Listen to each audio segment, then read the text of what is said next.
Здравейте, колеги! Темата на тази лекция е организация на изчислителния процес.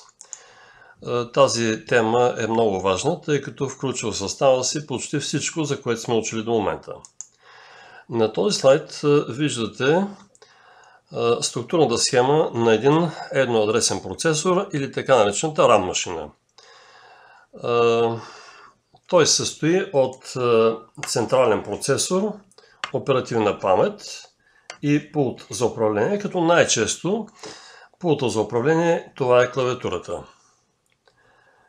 От своя страна централният процесор включва в състава си управляващо устройство и аритметико-логическо устройство. Управляващото устройство се състои от блок за управление на командите и централен блок за управление на операциите. Блока за управление на командите включва в състава си регистър на командите, дешифратор на кода на операциите и брояч на адреса на командите. Аритметико-логическо устройство се състои от регистър на първия оперант, регистър на втория оперант, суматор и регистър на резултата, а също така и от блок за местно управление. В състава на централния процесор влиза и така наречения PSV регистър или регистър на думата на състоянието на програмата. В този регистър се записват признаци на резултата. Да припомним, това са признаците за нулев резултат, за отрицателен резултат, за наличие на пренос, за наличие на полупренос, за препълване и така нататък. Тези признаци се формират непосредствено след получаване на резултата от дадена операция. Оперативната памет се състои от регистър на адреса, блок на паметта и регистър на думата, както и от блок за местно управление. Да припомним, че блока на паметта се състои от множество клетки с еднаква разрядност и различни адреси.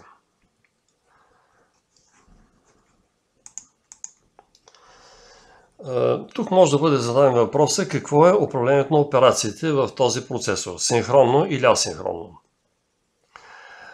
Наличието на сигнали край на операцията в оперативната памет, край на операцията в аритметико-логическо устройство означава, че този процесор е с асинхронно управление на операциите.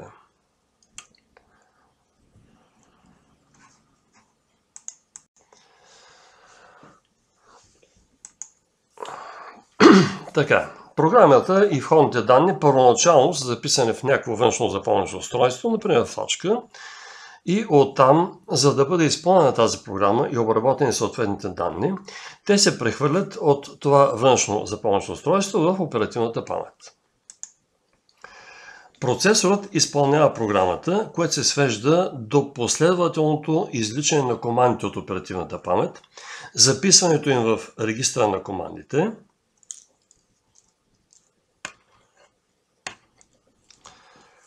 дешифрирането им от дешифратора на кода на операцията и изпълнение под въздействие на управляващи сигнали, които се генерират от централния блок за управление на операцията и от блоковете за местно управление, в съответствие с принципа на програмното управление.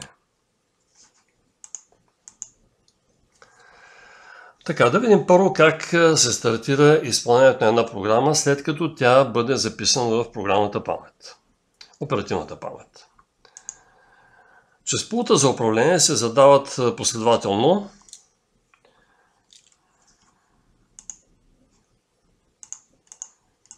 началния адрес на програмата, режима на изпълнението ѝ, автоматичен или стъпков, и сигналът пуск. Ако говорим за клавиатура на един компютър, това е бутона Enter. От тук нататък ще разгледаме изпълнението на всяка от основните видове команди.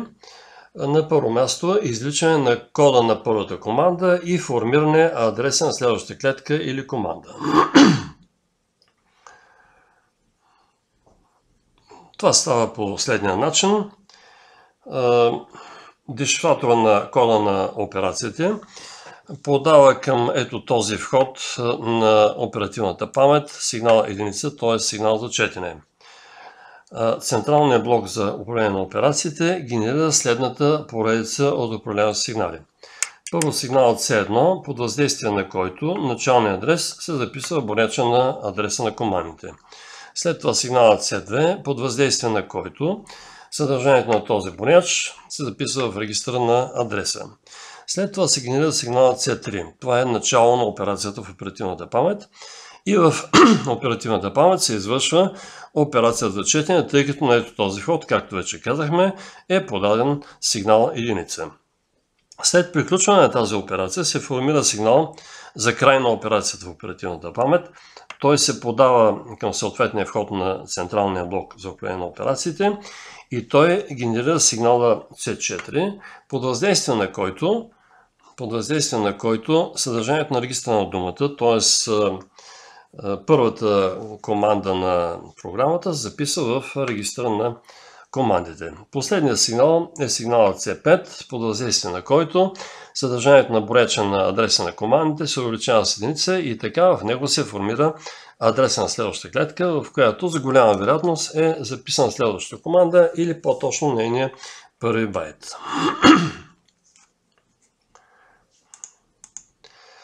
Така, да предположим, че извлечената от оперативната памет и записана в регистъра на командите команда е команда за обмен. И то обмен от оперативната памет в регистъра R1 на аритметико-логично устройство. С две думи, предполагаме, че в регистъра на командите е записана команда, която казва на процесора: прочети от клетка с ето този адрес на оперативната памет, записан е в нея оперант, и го запиши в регистъра R1. Как се изпълнява тази команда? Дешифратор на кода на операциите дешифрира кода на операциите и подава към ето този вход на оперативната памет сигнал единица, т.е. сигнал за четене. Под въздействие на същия сигнал, централният блок за управление на операциите генерира следната поредица от управляващи сигнали. Първо сигналът C6, под въздействие на който адресът, записан в адресната част на регистъра на командите, се записва в регистъра на адреса на оперативната памет. След това се подава сигнала C3, т.е. начало на операцията в оперативната памет, и в нея се извършва операцията четене, тъй като такъв сигнал е подаден на ето този вход на блока за местно управление. След като думата, записана в клетка с този адрес, бъде прочетена и записана в регистъра на думата, се формира сигнала край на операцията. Той се подава на този вход на централния блок за управление на операциите и той формира сигнала C7, под въздействие на който съдържанието на регистъра на думата се записва в регистъра R1 на аритметико-логично устройство. След това се формира вече познатата поредица C2, C3, C4 и C5. Това беше поредицата от управляващи сигнали, под въздействие на които се извлича следващата команда и се формира адреса на следващата клетка. И така, да предположим, че следващата команда е команда за аритметическа операция. Т.е. в регистъра на командите е записана команда, която изисква от процесора да умножи примерно съдържанието на този регистър и да запише резултата в ето този регистър. Дешифратор на кода на операцията дешифрира кода на операцията и подава на ето този вход на блока за местно управление сигнал, който оказва на алуто каква именно операция трябва да извърши. Под въздействие на същия сигнал, централният блок за управление на операциите генерира следната поредица от управление сигнали. Първо сигналът C9, т.е. начало на операцията в ALU. И в ALU-то в случая става умножение на съдържанието на R1 с съдържанието на R2, като резултат се записва в регистъра R3. След което се формира сигнал за край на операцията в аритметико-логично устройство. Този сигнал се подава на съответния вход на централния блок за управление на операциите и той отново генерира вече познатата ни поредица от сигнали C2, C3, C4 и C5, под въздействие на които, отново да повторим, от оперативната памет се извлича следващата поред команда и се записва в регистъра на командите.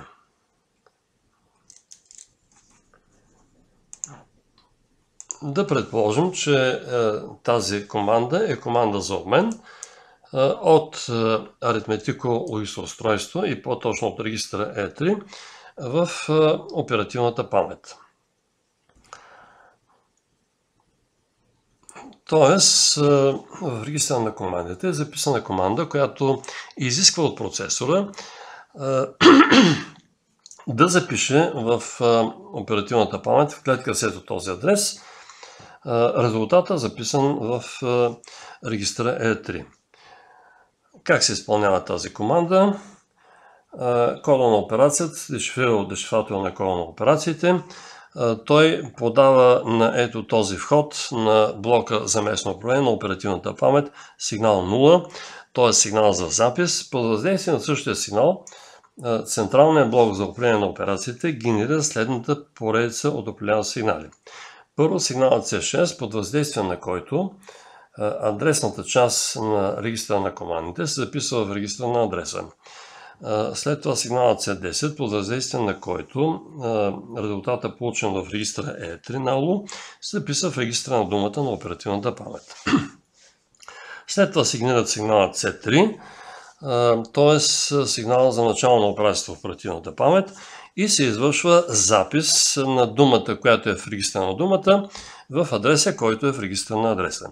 След това се формира сигнала край на операцията, той се подава на съответния вход на централния блок за управление на операциите и той отново генерира сигналите C2, C3, C4 и C5. Под въздействие на които се извлича следващата команда и се формира адреса на последващата. Да предположим, че следващата команда е команда за безусловен преход. Т.е. в регистъра на командите е записана команда, която изисква процесора да скочи на някаква команда, която се намира по-напред или по-назад от предишната. Тогава в адресната част е записан така наречения адрес на прехода.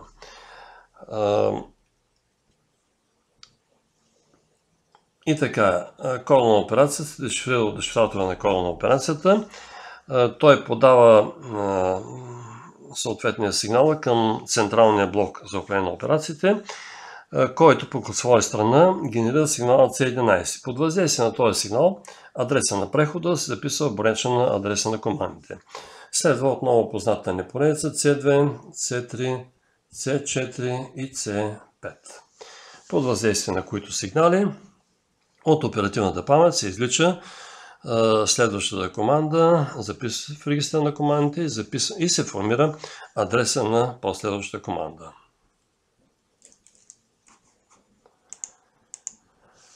И накрая да предположим, че в регистъра на командите е записана команда за условен преход при нулев, например, резултат. Тоест, в този случай се проверява разрядът C на PSV регистъра, на регистъра на думата за състоянието на програмите. И така, регистър на командите кода на операцията се дешифрира от дешифратора на кода на операциите. Подава се сигнал към централния блок за управление на операциите, под въздействие на който става следното. Ако резултатът е нулев, т.е. Z е равно на единица, тогава се формира сигналът C11 и адреса на прехода от регистъра на командите записва брояча на адреса на командите. Ако Z е равно на 0, т.е. резултатът е различен от 0, с две думи условието не се изпълнява, тогава директно се формира поредицата C2, C3, C4 и C5. Под въздействие на които сигнали от оперативната памет се извлича следващата команда и се записва в регистъра на командите, а в брояча на адреса на командите се формира адреса на следващата поред команда.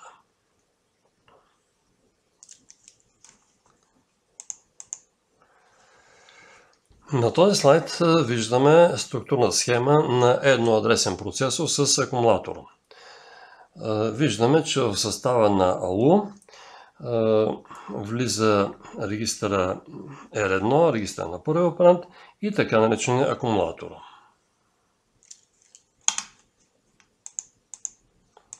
Да поясним. Регистърът R1 на аритметико-логическо устройство може да приеме кода на оперант, прочетен от съответната клетка на оперативната памет, и да го предаде в суматора.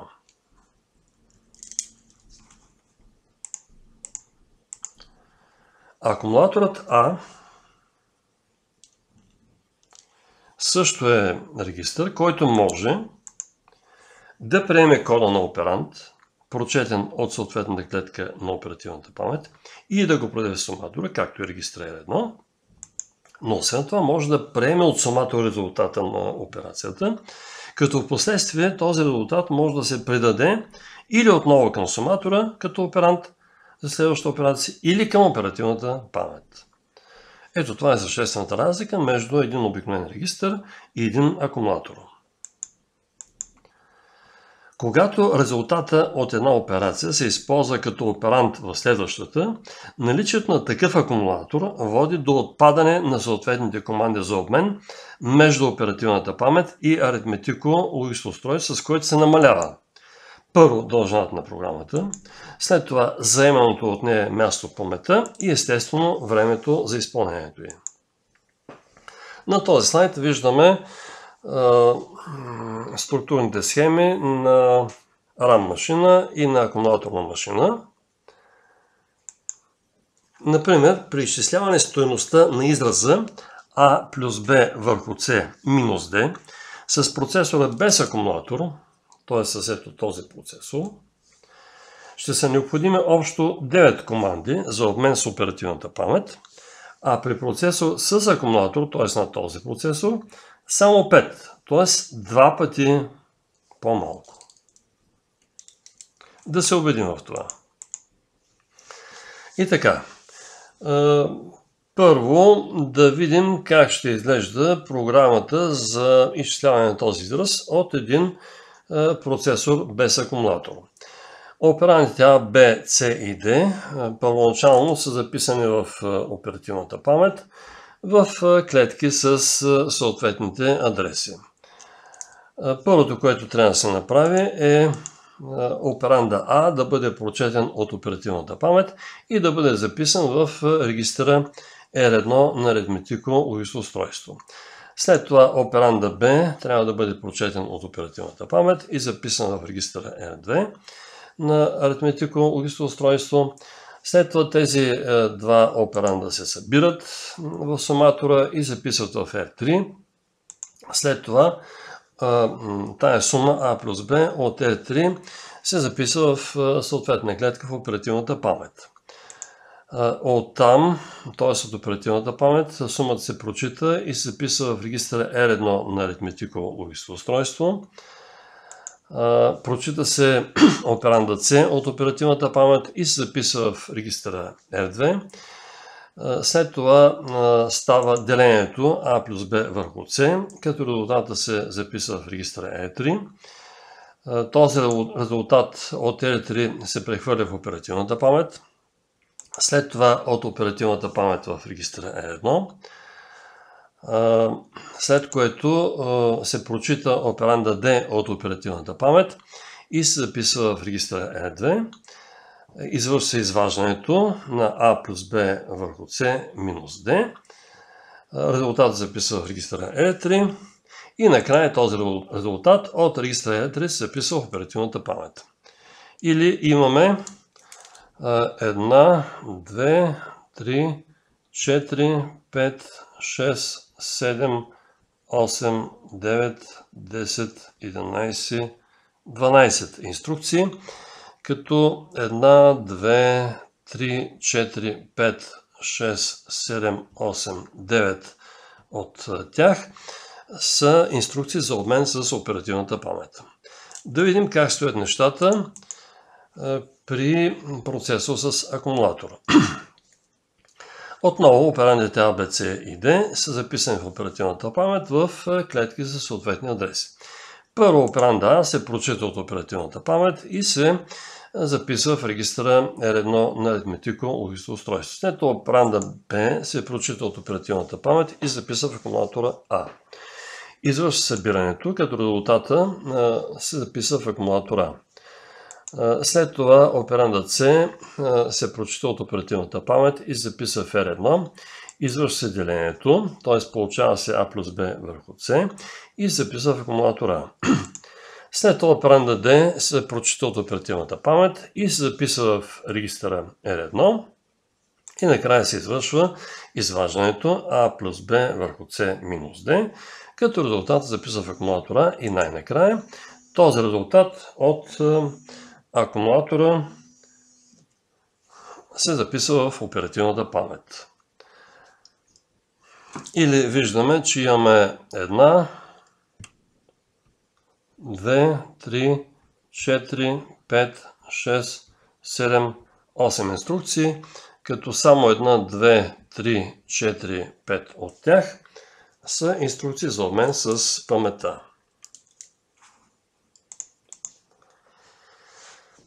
Или виждаме, убеждаваме се, че програмата за процесор с акумулатор се получава по-къса, т.е. заема по-малко място в паметта и се изпълнява по-бързо. В резюме можем да кажем, че до момента бяха разгледани следните видове процесори. В зависимост от организацията на обмена с паметта.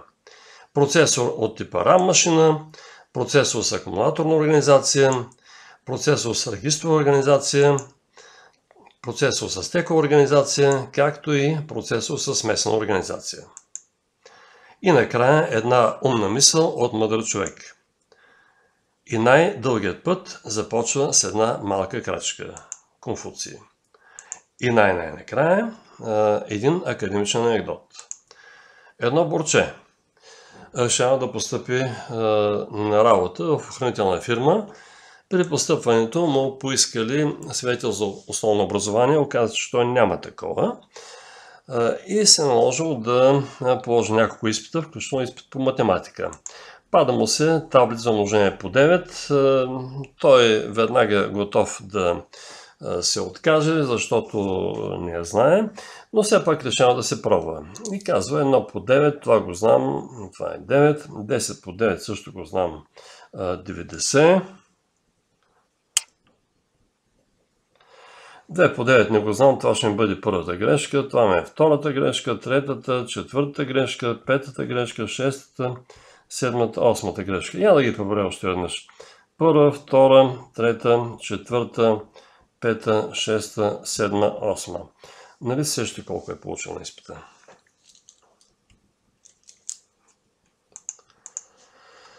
Благодаря ви за вниманието, колеги. Ако имате нужда от консултация, заповядайте в корпус 17, етаж 2, кабинет 7 или се обадете по скайпа.